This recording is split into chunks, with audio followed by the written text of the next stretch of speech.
When you work on a minus 30 on a rooftop unit and wind chill is like around minus 40, definitely you want to quit. But on the other side, someone is in an emergency and they need heat. If they don't have heat, it could create so many problems. We could need more than 500,000 additional construction workers on average just to build all the homes that are going to be needed. Introducing the PeopleBuilt podcast with John Wheeler. Because the city we've built is nothing without the stories of the people who built it. Good day and welcome to the PeopleBuilt podcast. Today I'm joined by Sunny, who works with Wheeler Mechanical in the service division on the heating, ventilation, and air conditioning side. And we're going to be talking about Sunny's experience in the trades over the last 3 years. Hi, good morning, John. Thank you so much. Thanks for having me. It's the first time especially for me, of talking to some like a actual boss and sharing my experience. It would be fun. I'm really excited. Thank you. I'm excited for you to be here, and I really appreciate that you take the risk, because it's kind of that double risk. One, to be on camera, and the second, to have an in-depth conversation with like your boss's boss. And then really thankfully you took the risk to be here. Thank you so much. Thanks for having the opportunity. I'm really excited. Awesome. Well, getting right into it. What is your trade? What do you do? So I'm a HVAC service tech. So HVAC basically means heating, ventilation, and air conditioning. So I'm in service division. So I fix equipment, I maintain equipment, and I install equipment as well, like air conditioning, furnaces, now heat pumps, and sometimes I work on rooftop units, and sometimes I work on air handlers. So there are many different things I work on. So that's a pretty diverse kind of cross-section of work between residential and commercial. I mostly do residential, but even in residential, there are so many different things within HVAC space that I can work on. So really, it's not a boring job, I would say. So lots of learning so far. No, lots of learning so far. Yes. What stage of your career are you in? Like, have you been to school yet? I'm already a gas fitter, like class B, so I'm a class B gas fitter. But I'm still learning every day. Obviously, I'm only in the trades for 3 years, but the stuff I learned in Wheeler is so vast. But so I think, and now I'm at the stage, maybe few months from now on, that I might go to school, especially to refrigeration trade. Really interests me. So let's see. You're thinking now about changing that specialty into refrigeration. Yes, because I like controls. So at the Wheeler, I'm so lucky. I'm so grateful that I worked on quite a few of control systems. So working on a control system is really intricate process, and I really like that aspect. I know from my perspective, the next step in our industry, especially in Canada, but around the world, there's been a major shift from burning fossil fuels, right? So natural gas, propane, heating oil to a lesser extent, and now so much more is being pushed towards the heat pump side. And I'm interested that you've also identified that shift and wanting early on in your career now to move towards focusing on that, because it's very different. If you were to contrast the commissioning of a furnace, like the natural gas furnace, or the commissioning of a heat pump, which one is more difficult or requires more attention to detail? 100% heat pump. Furnace is really easy, I would say, in that regard, because all furnaces are same. If something is wrong, like you can adjust the manifold pressure, which could most of the times for first stage or second stage could be 1.5 for the 1.7 for the first stage and 3.5 for the second. You adjust that and you measure your delta T. That's pretty much it. But for the heat pump, it's really different, because it all depends upon what's the outside temperature is, and so I would say it's more sophisticated system as compared to furnaces. And installation procedure is really different. Furnace is really, I would say, normal from that point of view. Heat pump is really different. The way how you're gonna breeze your line set, and the how you have to vacuum the line set to a certain microns, and you have to charge the system. Sometimes then you have to measure everything, what's your line set is, and then from there on you have to commission a unit and make sure everything is working as per the manual. That kind of gives me briefly my next question then. Is this what you've expected? Like when you started this journey 3 years ago, Is this what you expected? Not really. No. I was basically, I would say, I was forced to start. How? Why? Because it was COVID. I was working in quality. We used to manufacture landing gears for Boeing and stuff. Everything slows down. I have to went back home. My father died. All that is a big story. Then, whenever I was applying for jobs, say on Indeed or LinkedIn, out of 10 jobs, like 5 or 6 related to HVAC. That's how I end up in HVAC.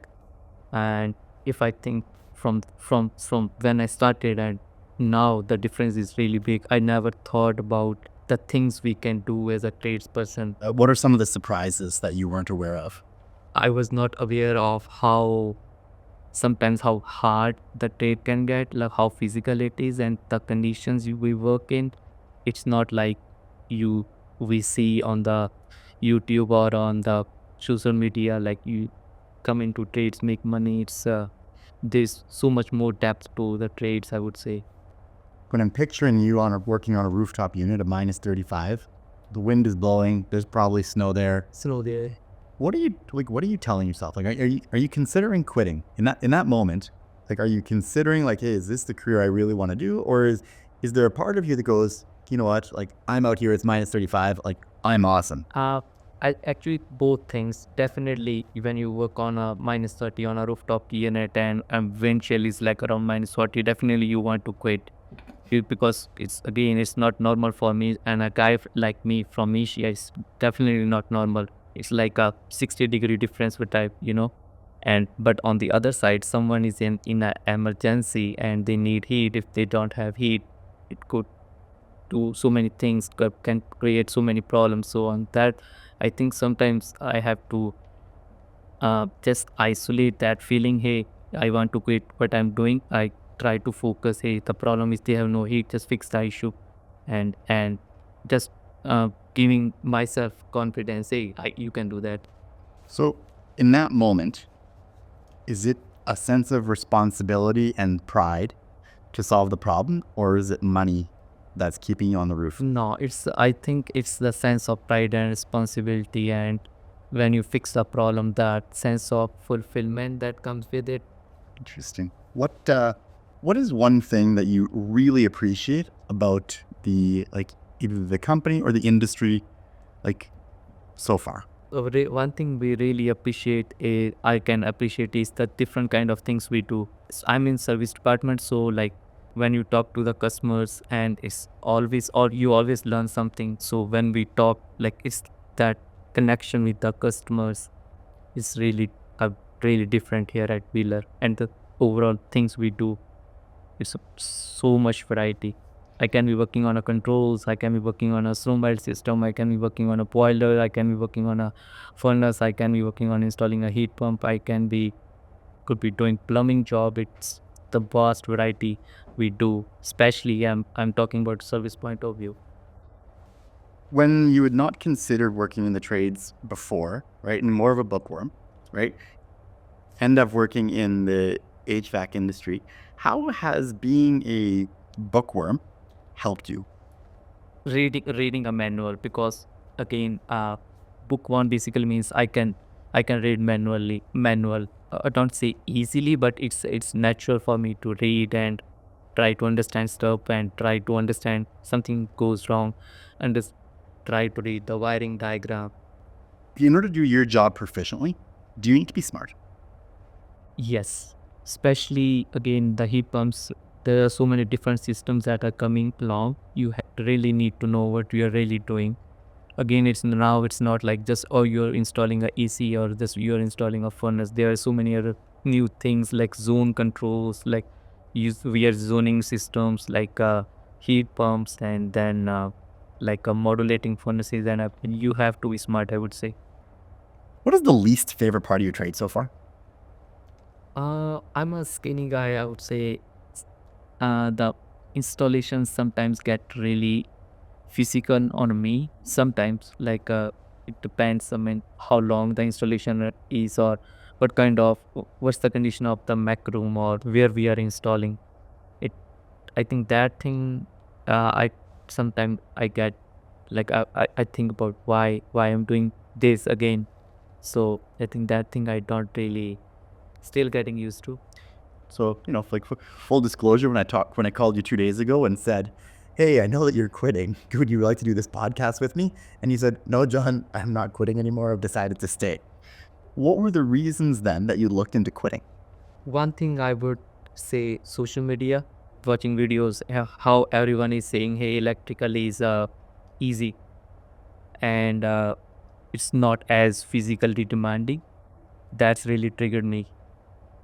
Why not? I should, let's see. That's how I tried to switch to electrical, but it didn't work out. It's not always what they say online. It doesn't always true. It's always, I worked there for a week. It's really, really, really brutal.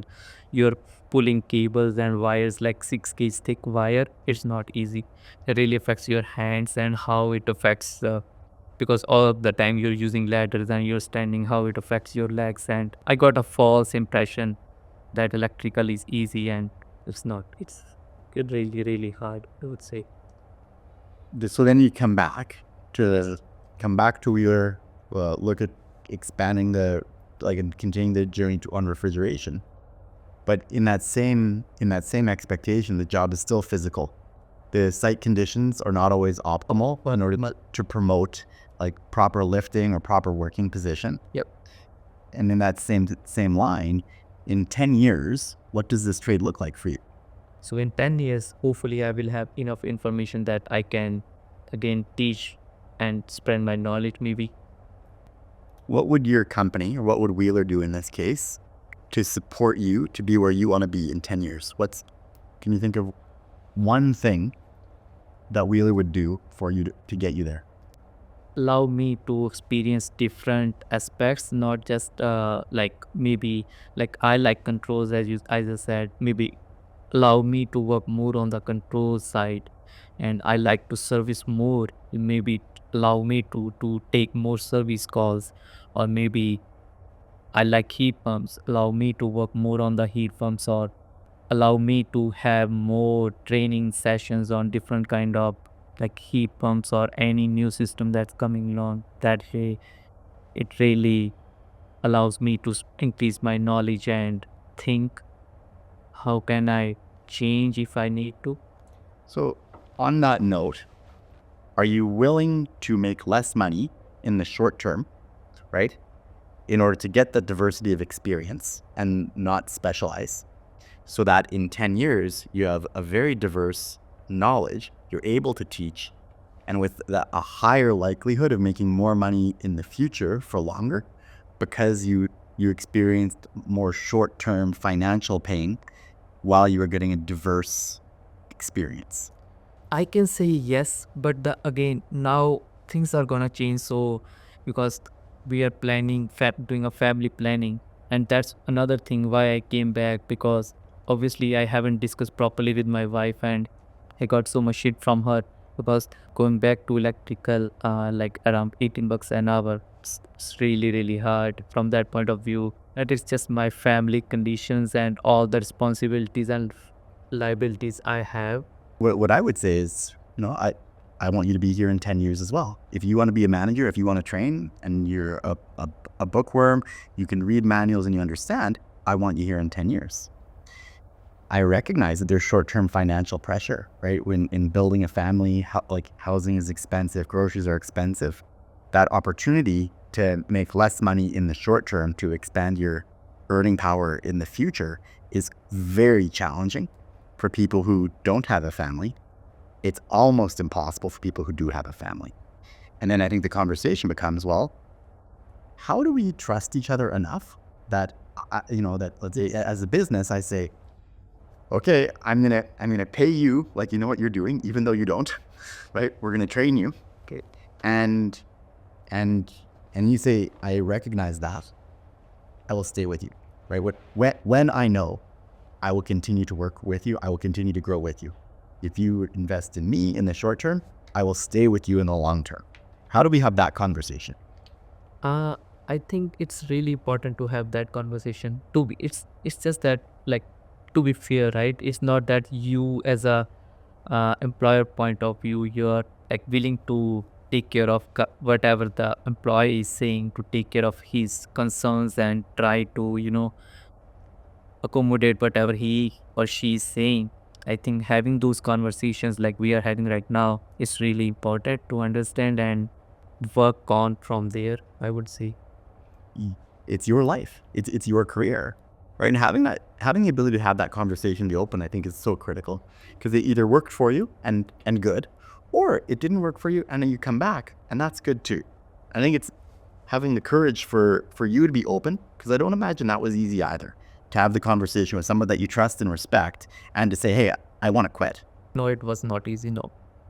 So kind of coming towards the end here, if there was one thing, if you could wave a magic wand and change one thing about like the industry or the society in which the trades operate, what is one thing that you would change with a flick of a wrist? I would say educate customer more and be more honest about the equipment or whatever the services they are getting.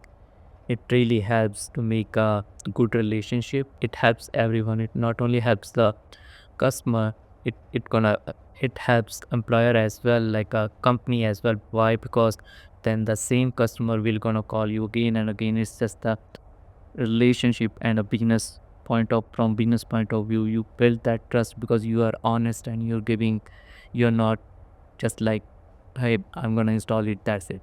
So the change then is centered around like making sure that you have the ability, or that we train the ability for you to communicate effectively with the client.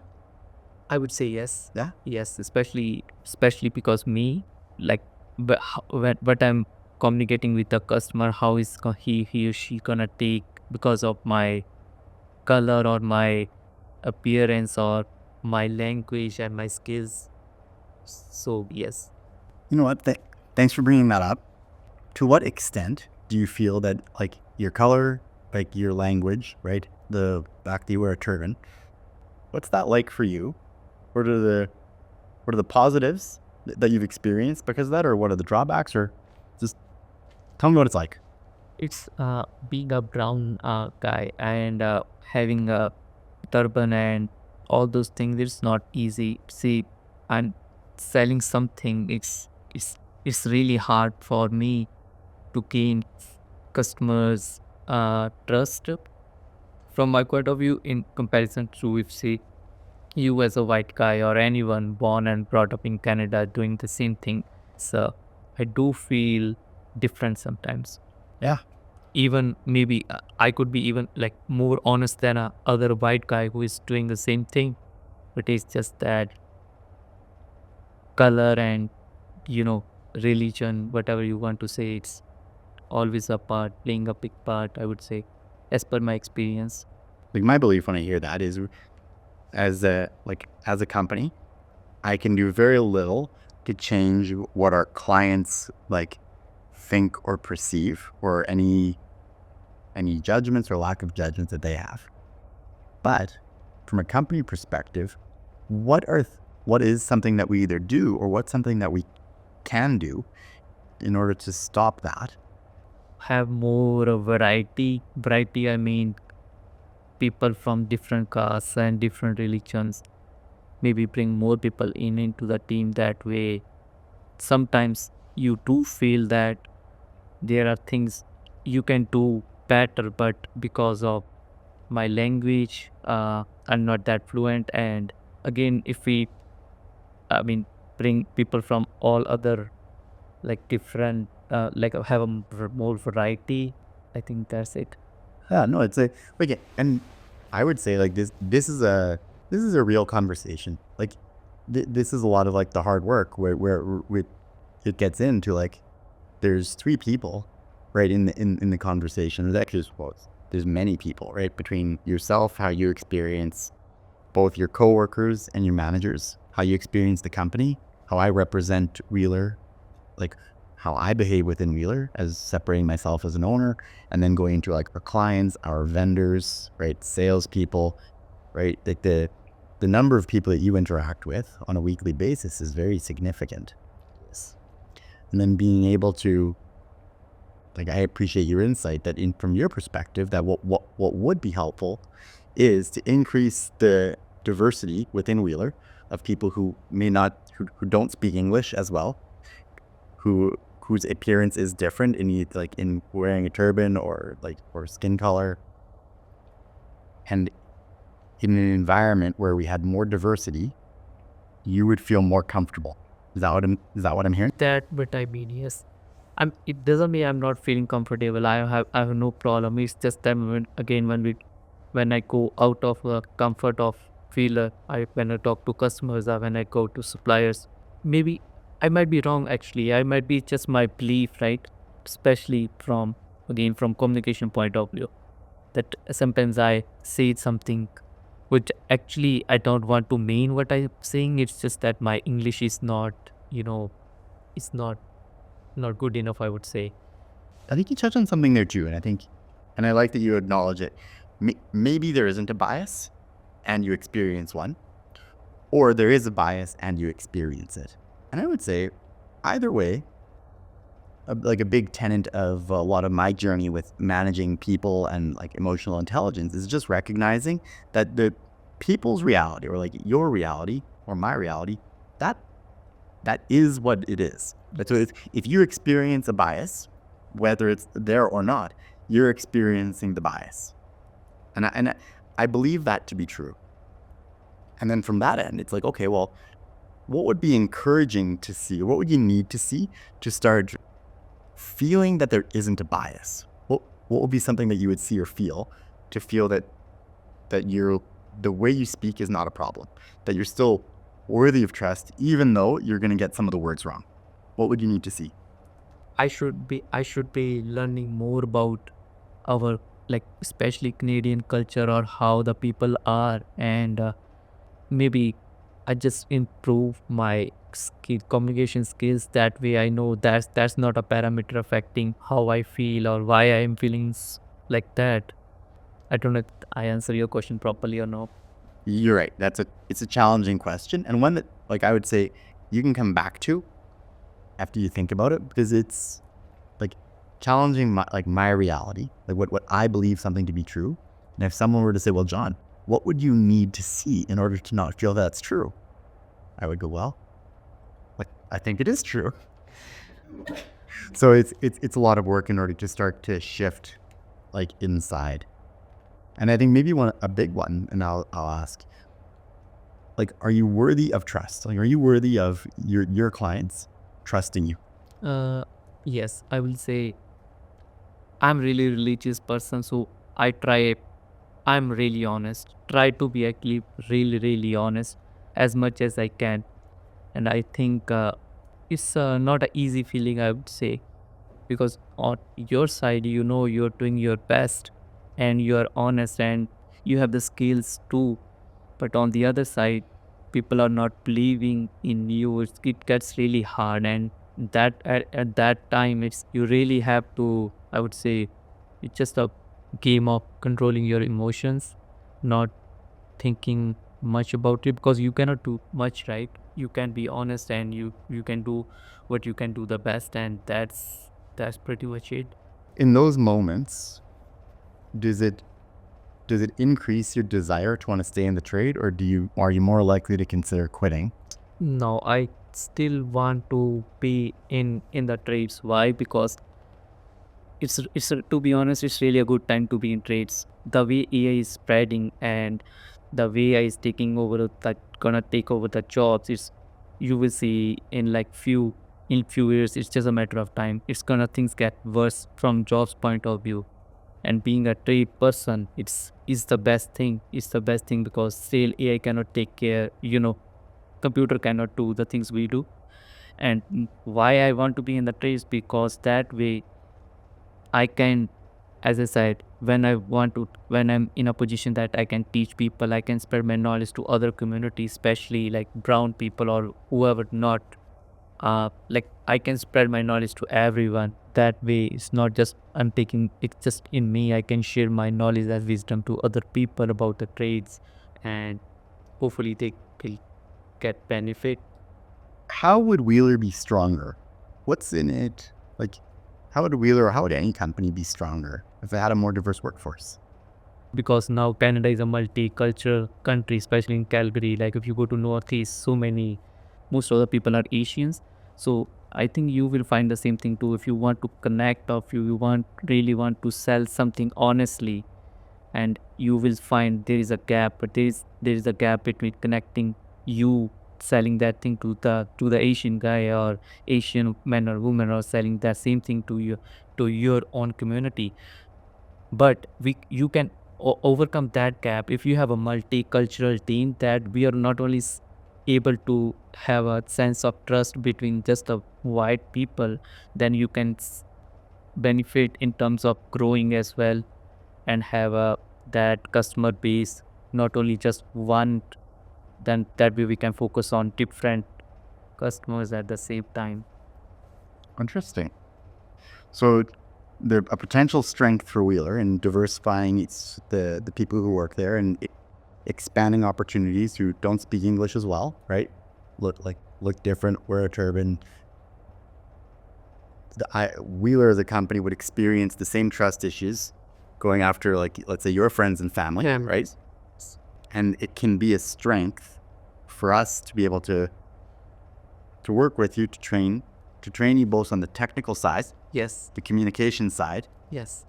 even then the business side, so that you understand how the business operates, what the needs of the company are, for then you to be able to be an advocate within your community. Yes. And what I hear then is that we expand our potential client base, and people what I hear as well is that who may not inherently trust us, Yes. or trust me, right, or trust Wheeler, Yes. right? And then what you didn't say, but what I'm picking up on is also expand our employee base. That there is going to be a group of high integrity, trustworthy people who may not either want to or feel comfortable or know that there's an opportunity to work for a company that respects them, that was willing to train them. Yes. And that message is going to be better delivered by you than it is by me. Yes. I 100% agree. So can I ask more of a philosophical question? Would you feel more comfortable working at a company that was ran by someone who looks like you and speaks your original language, working for clients that look like you and speak your original language? Would that be your preference? Or is it worth the challenge of working at a company where we don't? Like, what's better in your mind? I think it's better to work in a company like Wheeler, because it's giving me a chance to share and connect, not just from my caste and religion, to other people as well, which are not from the same caste and religion, I would say. I want to really honor your concerns when you feel like that the trust is harder, that there's situations where you are not trusted. You didn't speak to it, but I would say, like, there might be times where you might feel that you might not have the same opportunity for advancement, right? Potentially, because internally, the same work that you put in, right, in trying to speak the language, to connect and to build trust, it does go both ways, right? And I find, like, for myself, I have to try a little bit harder to make sure I pay attention, and that I communicate at a level that you understand, not that you're dumb, not that I'm dumb, but there's that added level of difficulty, because there's that inherent, I don't speak. Oh, what is your native tongue? What is that? Punjabi. Yeah, so I don't speak Punjabi. You speak excellent English, right? But recognizing it's a second language. And then we enter something very difficult, which is like the business world, right? And the human connection world, where there's a whole other language that like, where the words are different and they mean something different to you and I. And then there's the trade language. Yes. Right? Which is absolutely like a third language. And I think one area that's come up very recently for me is starting to look at, like, our employees who speak English as a second language. How do I work with them to advance them in the organization into positions of leadership and management and training, while recognizing that it's more work to do it? How do we tackle those? That there's several different language barriers, right? And that I need to overcome my own, like. I would say having more conversations like this one. Yeah. That way we really has a time apart from work, that we understanding each other, and that's the one of the ways we can build that trust. And but again, you are right as well that you have to spend time and energy, and but on the same time, if there is a trust between like you and me, that way I can take that trust to to my own community, and then having a more customer base and more trust, I would say. Then as we come towards the end here, and I didn't prep you for it, but do you have any questions for me? You might be thinking, what about saying he might leave? How can I convince you that, hey, I'm not gonna leave? From my point of view, what I can do is maybe because we have the expertise and skilled workers skilled enough that I can start learning more of like refrigeration, that stuff, and that way it's like to some extent from my side as a surety to you, hey, I'm learning I'm learning every day, and I'm gonna stay. I'm not gonna leave at least for three, like I don't know, like 3 years, 4 years. So I'm going to answer the question. So the question is, how can you convince me that I'm not gonna that leave. you're not going to leave? The first thing I'm going to tell you is be honest with me. I want you to tell me what your career goals are, what your short-term goals are, what your long-term goals are. And it's going to be critical for you to be honest. Even if it's an answer I might not want to hear, because it's very important, because it's going to come back down to trust. Then I'll ask, well, how are we going to get you there? And then we're going to do some check-ins along the way, every few months, right? Yes. How's it going, right? It's good. And what convinces me as the owner of Wheeler, right? Or like what will convince Arthur or the managers, like business owners, like of that someone's here for the long term. It's honesty and trust.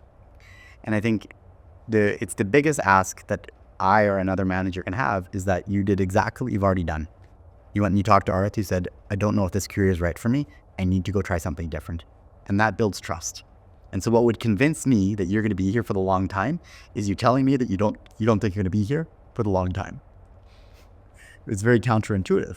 Yes. Because then I'll ask you, I'll say, well, what if you think maybe 3 or 4 years, what is going to be different in 4 years that you don't think you're going to be here anymore? Again, like if you ask me 10 years, I think I disagree with you that I won't be here in like 10 years, because I can see there are so many opportunities to grow, especially within Wheeler. And if we are getting different people, different race, or different whatever your plans are, because I'm here already, and I already been trained so much, I might deliver that same knowledge. Easier for me to share that knowledge with the new people. If you're bringing new people, then I don't know. Yeah. And that's what I say is, like, in order to continue that like, let's say my willingness or the company's willingness to continue to invest in you, it's just that honest check-in. And if let's say you no longer feel that there's an opportunity for you at Wheeler, my ask of you that you have the courage to talk about that. And you say, hey, I used to feel there was an opportunity for me to grow, and now I don't. Can we talk about that? And what I find is that the staff, like the employees that have the courage to talk about that, we are more likely to be successful with in the long term. Again, me and Arthur, my manager, we have this conversation, and I have that trust, or I know like his plan, he told me about it, and I can see definitely myself, if we stick to that plan, it definitely helps me and him, as because he invested so much time and energy again, that it's benefit for both of us. That's what I think. Yeah, brilliant. That's awesome. This has been fun, Sunny. Thank you very much for your... Sorry if I said something wrong. Nope. But I thought that was an awesome conversation. I think it's a great privilege to be able to sit down and chat, and I appreciate your honesty. I think we covered a lot of topics that can be more sensitive. We navigated that really well. I learned a tremendous amount, and I really appreciated your insight and like how you've experienced being a brown guy who wears a turban, working at Wheeler, and then the potential opportunity for Wheeler as a company to leverage that diversity as a strength, and to own the work, knowing that there's a better payoff in the end. And I thought that was really beneficial. Thanks, Sunny. Thank you so much.